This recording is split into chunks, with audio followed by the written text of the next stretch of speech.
Okay, so today we did oil change.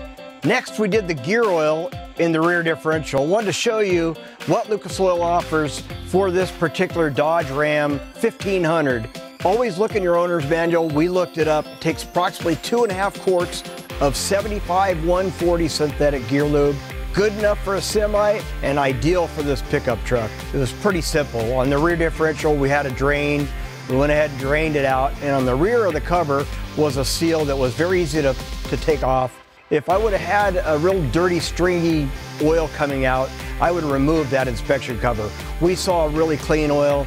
We just filled it back up and didn't remove the cover. I was lucky enough on this particular vehicle to be able to just pour right into the rear differential cover and not have to use a pump. The spout was very handy from Lucas Oil. It worked, and it took, like I said, about 2.5 quarts. Plug it back up and drive it. It's a truly superior, long-lasting super lubricant.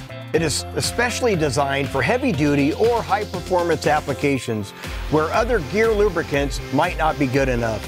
Contains special premium additive package and synthetic polymer that ensures less gear rattle and whine and longer bearing and gear life due to better lubrication. Lucas synthetic gear oil, trans and diff fluid, it works.